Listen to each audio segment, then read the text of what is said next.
we are, your cruise companions, mid-sailing of the Viking Venus from Malta. We are properly garbed according to Viking specifications, but since there's no one around us, Why are my glasses fogging up? and you might want to hear what we have to say. Ta-da! We are going to cheat revealing and our take faces. We're going to cheat and take our masks off. Well, in all honesty, things have gone pretty well on this cruise so far. All connections have been made. I think we last spoke to you, we were just getting on board, and now we are known among the crew as passenger number 1 and number 2. or number 1 and 2, which could be taken. Or Madame and Mr. Ken. That's the other name that we frequently have. But as we mentioned, the cruise has been very lightly attended. We have now found out that there were about 183 passengers on board, and that they're expecting a similar number for the next cruise. But after that, it's going to go up much more normal. Well, if all goes well, they're going to be halfway. But we are the forerunners. We are the pathfinders for this particular itinerary, which goes to Croatia. And we heard that we lost a chunk of Brits because of politics with their health insurance, and 10 of them came on anyway, but most of them stayed home. So not only Americans have had to deal with these ins and outs of bureaucracy as we adjust to handling the COVID properly, it's really touch and go for these cruise people. Every port we've stopped in, we get this wonderful welcome. The guides all say, oh, you're the first group we've had in 2 years.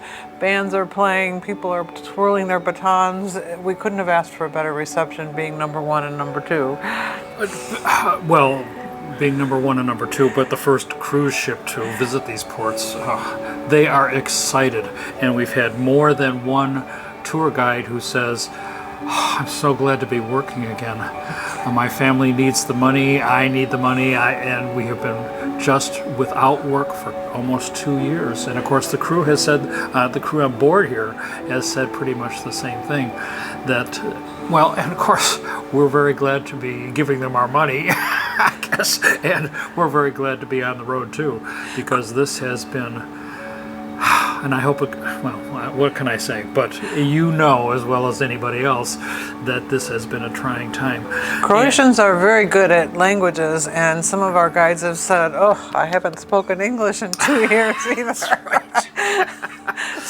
But they do a beautiful job. How they manage all the languages that they manage. When you're from such a small country where hardly anybody else speaks your language, you have to learn all the others. And they are ready for anybody who comes down the pike. It's impressive. Yes. This itinerary is fairly intensive, and I think we want to talk a little bit about some of the shore excursions that we've experienced. It's got 5 days of ports right in a row. And for those of you who have done Mediterranean cruises, you know how that feels. You know, you go all day. These tours are half days each. And I think that's because they don't want to bother with feeding us in town, because that involves a lot more COVID questions about who's going to feed us and how has the food been handled. So we come back after a morning tour, eat here, and then go out again.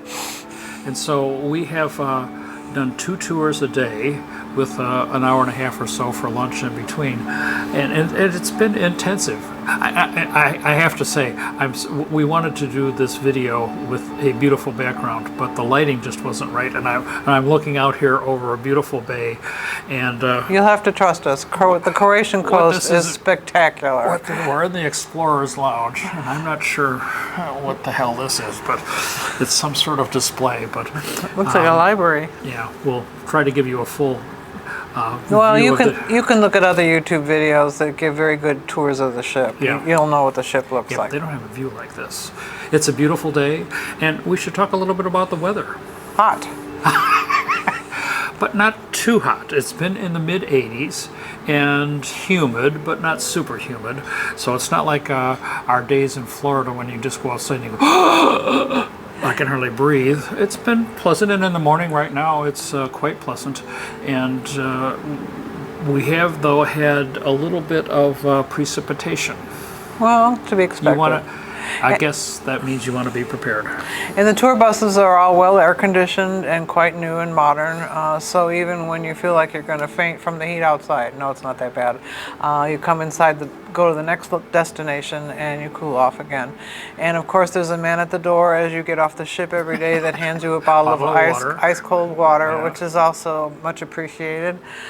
So the heat is uncomfortable, but certainly manageable. And they have umbrellas for everybody. When it rains. When it rains. An official Viking umbrella that when you're doing these tours, because many of the tours are walking tours. And I think that's one thing that has surprised me a little bit.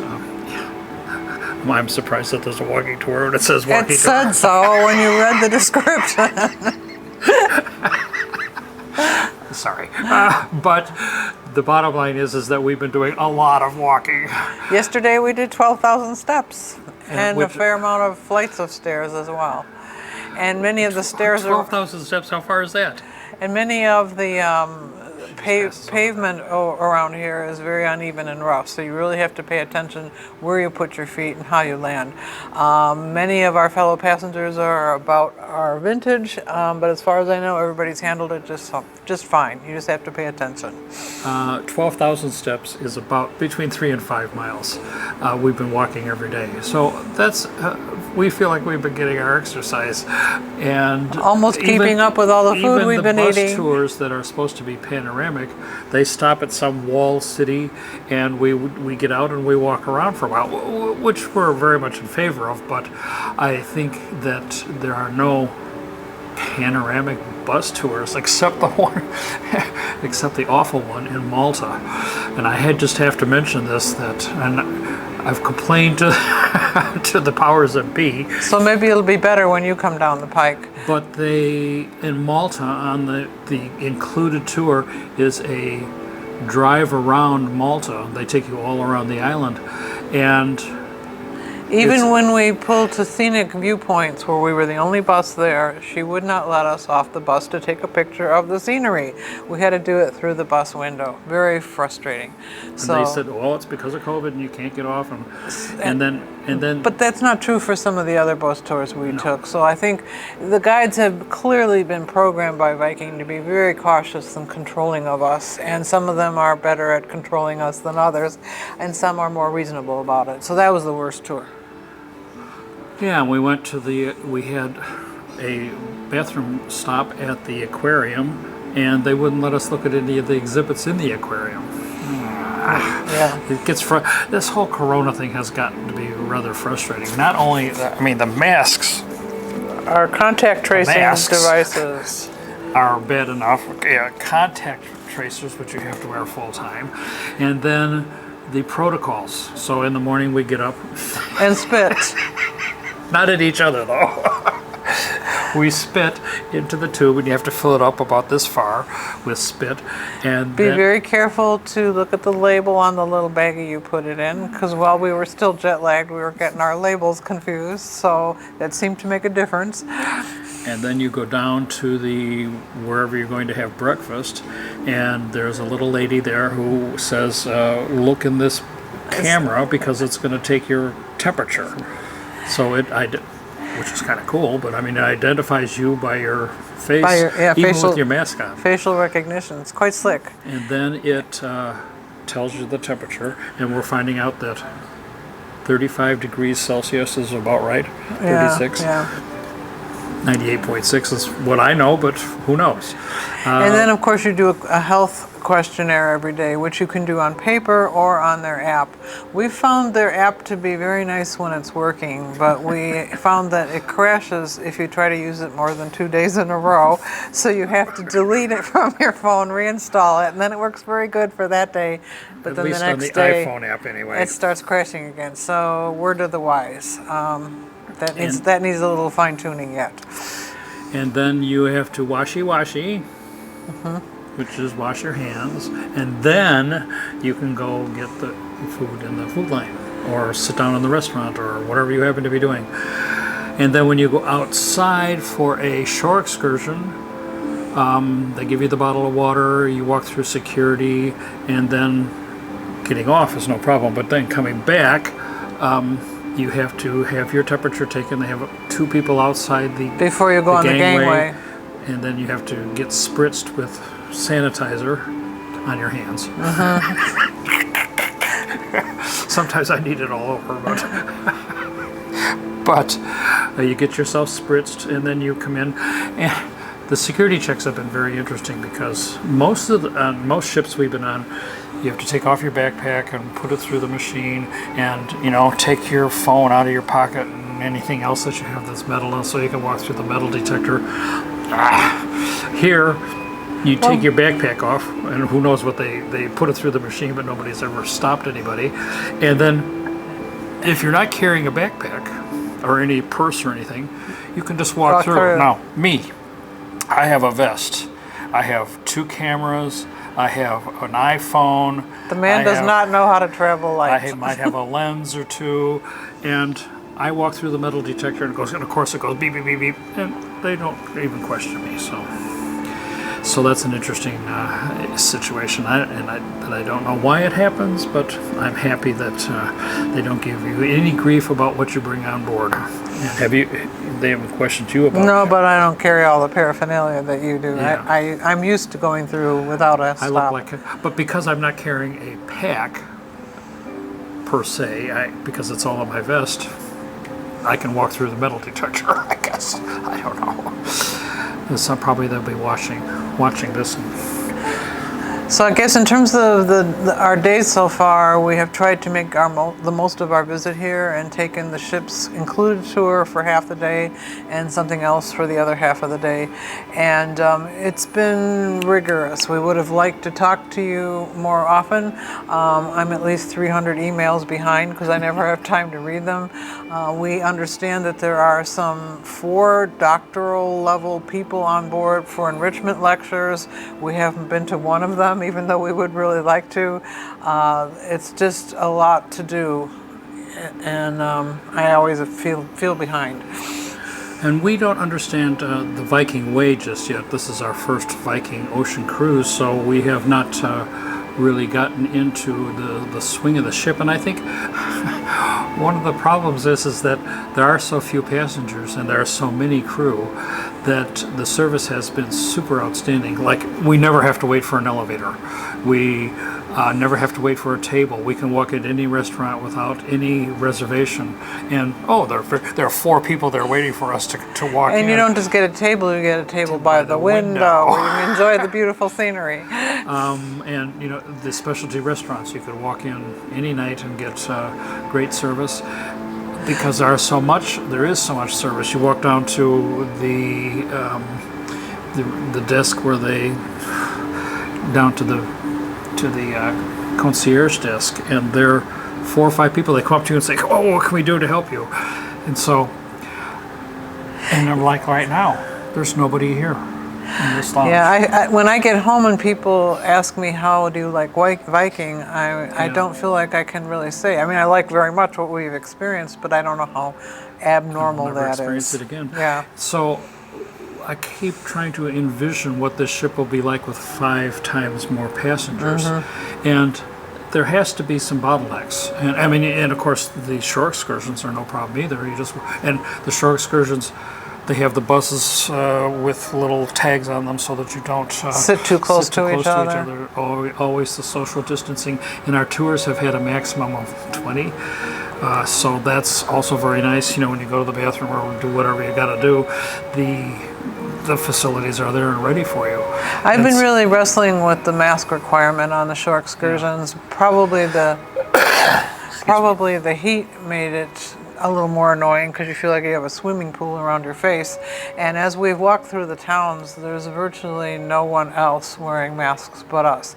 It's not like people give you a hard time about it or say what's wrong with you, but you're not sure whether it feels necessary or not. And from what I'm reading in the news these days, there have been a number of prominent people who are fully vaccinated who do the tests that we're doing every day and are diagnosed positive. And I don't know quite what to make of that, and I really worry about our tests as we get ready to leave this wonderful cruise. If we test positive and we can't get on the plane, then what do you do? So that makes me keep the mask on, even though I really don't want to. And as she said, in the ports that we visited, the dress is extremely casual. Everybody is wearing shorts. I think you could get by with 100% shorts. And there was one church, t-shirts. one church we went to yesterday where you had to have your knees covered and your shoulders covered, the guide told us. And I saw one lady sneak in with short shorts, and I looked for the person who was going to kick her out, and it was a young woman on her iPhone and didn't even pay any attention to us. So I don't know how important that really is, but certainly it's hot enough to wear tanks and tees during the day. Except at meal times, and Right. you're expected to wear long pants and a decent shirt or a blouse, I suppose. But the casualness of these ports has kind of surprised me. Everybody is in their swimsuits, they're in shorts and t-shirts, and families are there doing the same thing. And frankly, they have been very busy. These ports, More crowds than we expected. vacationers have predominated throughout the whole. The ports that we've been to, and that's been pretty universal on all the ports, so expect lots of people. I didn't feel the least bit endangered at all. I mean, they seem very safe, and everybody is doing whatever they're doing. Beachy stuff. I didn't see any vagrants or anything that would be the least bit scary. It sounds like most of the tourists are kind of like in our country where people are doing domestic tourism. Now, they may be from another country, but the countries that were part of the former Yugoslavia are so small that they're all still coming to the coast to go swimming. Yeah, you get lots of Germans and Austrians. Well, not so many even of them. Other Slavic people, Montenegrin and Bosnians, and you can tell by the license plate. yeah, because they're driving. And you listen to them talk to each other, and it sounds Slavic. And of course, we're kind of surprised by what they call beaches. I don't know. We're kind of spoiled because we know American beaches. We go to Florida in the winter, and it's nice powdery sand. Even Long Island has nice beaches with nice wide sand. Here, a beach is Pebbles or a concrete slab. Well, yesterday we went to the beach. We didn't go to. We walked by the beach, and it was a concrete pier with that concrete people were steps. diving off of and had ladders to get up on. And they talk about the beaches here. You're lucky to find pebbles. But they are beautiful. Well, the scenicness, yeah, but in terms of actually beach, and apparently the water is pretty warm, although we haven't tested out. And that's another thing that It's frustrating. is frustrating. One of our guides said to us, "You're going to come all the way here and you're not going to swim in the Adriatic? We have the cleanest, clearest water in the world." And we Yeah. thought, yeah, we would like to do that. So our tours have been very intensive, and one of the reasons why they're very intensive is because you get zero free time.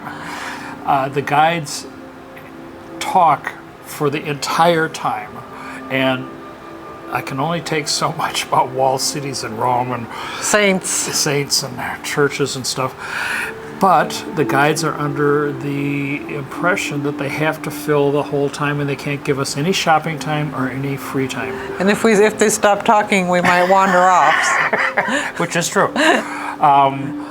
So you're not going to need any money because we have not spent a dime on shore. Of course, you wouldn't spend a dime, but we have not spent a euro either. And we have not bought a t-shirt. We have not bought anything. And yesterday, there's been no opportunity to buy anything. the cruise director came on the PA in the morning, as she does every day, and said, "Oh, we're the only ones in this port. We're going to allow some vendors into the terminal building, and you can shop." And a big cheer. But the vendors, rightly so, they were representing the region where we were, which has a lot of flat land where they can farm, brought in all this food to sell. And if there's one thing a cruiser doesn't need, it's food. And it just seems like somebody would have come in with some trinkets to sell, but no. She was, "We have the whole port facility all to ourselves, and so we're going to allow these vendors," and then you get there and you say, so we didn't spend any money there was that a either. I would have liked disappointment to, or yeah. So that makes the tours very intensive. And Information dense. and there's no, you don't get off the bus, and there are vendors, lots of places in the world you get off the bus and there are vendors there to sell you stuff. Right by the door. Not here. We have not, just haven't had any opportunity to sell anything or buy anything. But, and here That on the could ship, change, though. here on the ship, bring everything you need, because I don't even think they have toothpaste.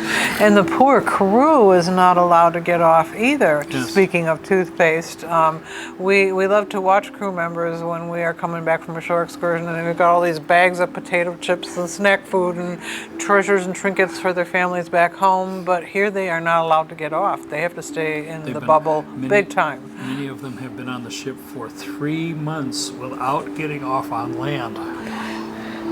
And our cabin attendant said he is very grateful for the fact that they get free Wi-Fi here. The Wi-Fi here is fabulous. So he calls home every night to Indonesia, and his wife is like, tell me something else. You've already told me that many times. And it's like, what else can he say? Because he does the same stuff every day. He sees nice scenery out the window, but he can't go see it in person. We feel bad for the crew. Right. But they are apparently, when we get to Malta again, they are going to have a shore excursion. A field trip to Walmart. Well, they have to buy toothpaste and hair supplies and, just ordinary things that you need to for your daily life. After you've been on board for 3 months, you might need a few things. Yeah. And I think they made accommodation. And our cabin steward said this is the first time in 3 months that he's been on shore. He will be. It will be the first time. And that's, wow. So this is called a quick cut. Due to battery problems, we had to... technical issues beyond our control. We have switched to our cabin. And...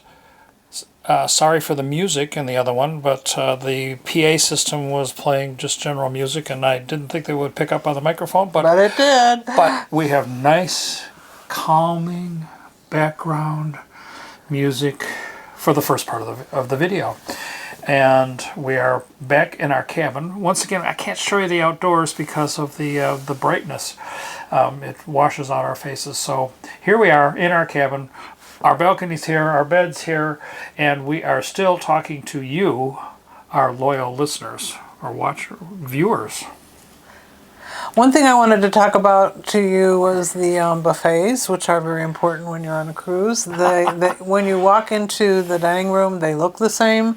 A wonderful selection of wonderful food, but you are not allowed to help yourself, which is no big surprise. You point to what you want, they put it on a plate for you. My advice to you is to be very specific about quantity, or you will get a heaping plate of stuff, and there's so many good things to try. You want to leave a little room on your plate for the next station that you come to. So you have the freedom of choice that you always had, and the lines are not long now because there are no people here, as we've told you, but I wonder could be a problem in the future, when it gets to be more fully packed, whether that'll slow things down. We almost always go to the restaurant for dinner, but twice we have gone to the buffet for dinner because they've had such an interesting menu, including all-you-could-eat crab legs and wonderful, and others. They called it the seafood buffet, and boy, it was a good one. And so we actually went to the buffet for dinner because it was such a high quality and high class type of operation.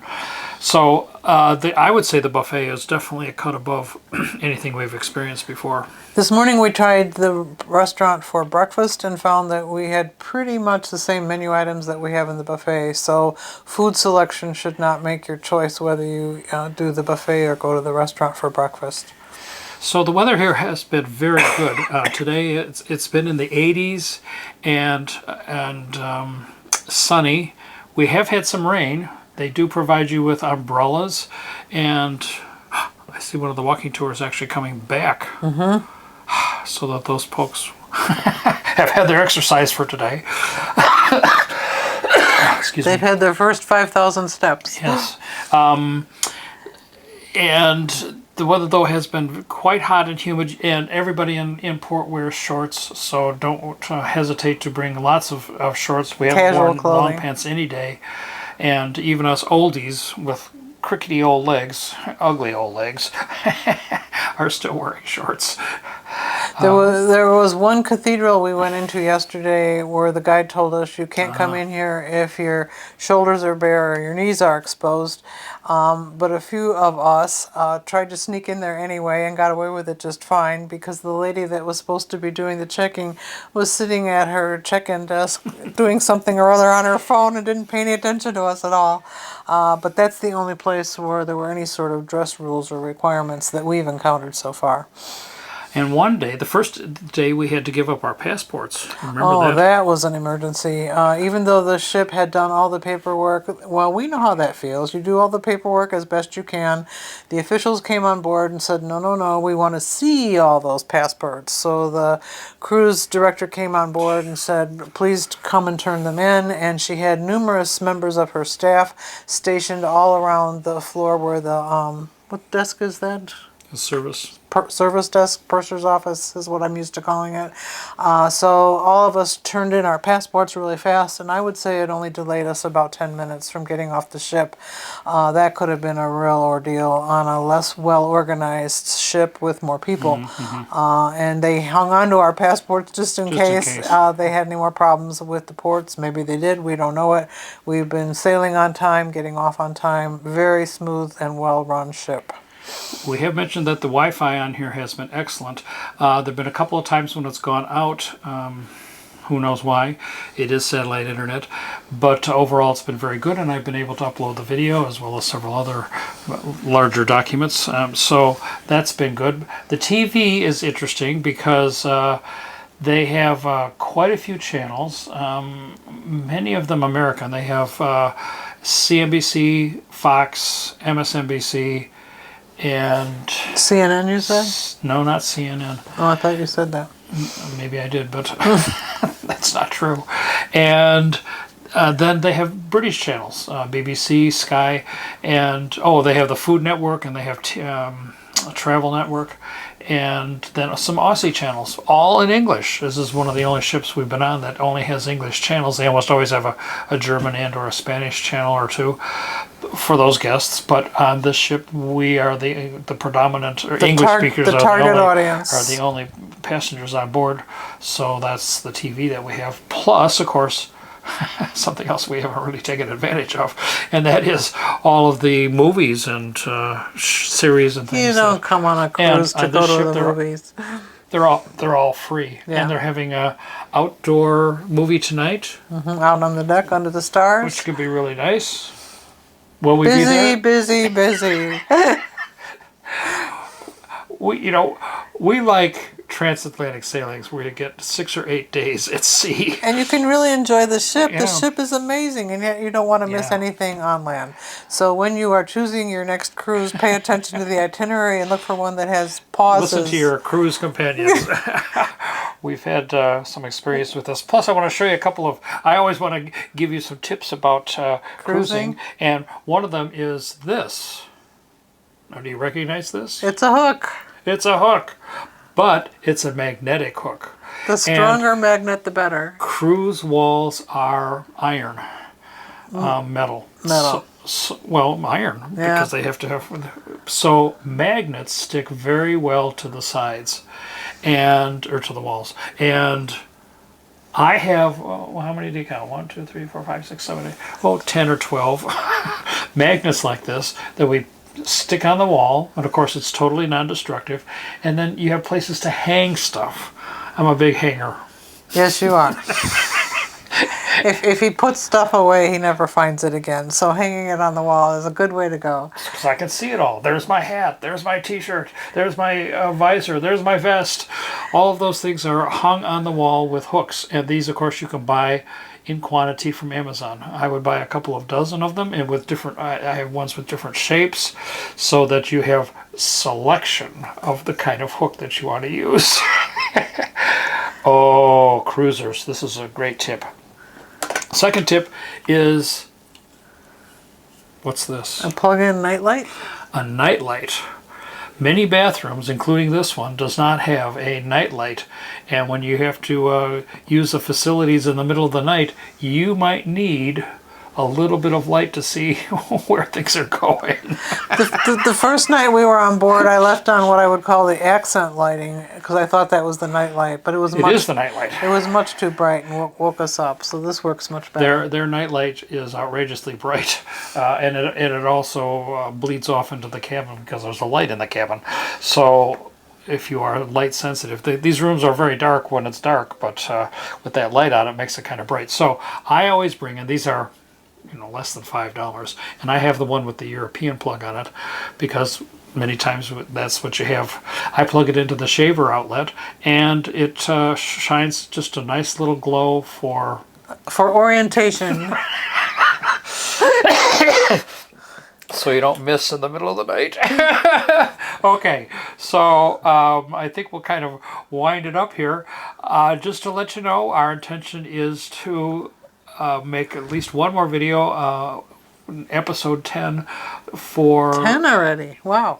Well, this is 9, wow. So we're going to make episode 10, which will take us after the cruise and let you know how the disembarkation process went and how our travel home. And then I'm planning on making one that is a compilation of what you're going to see on the shore excursions.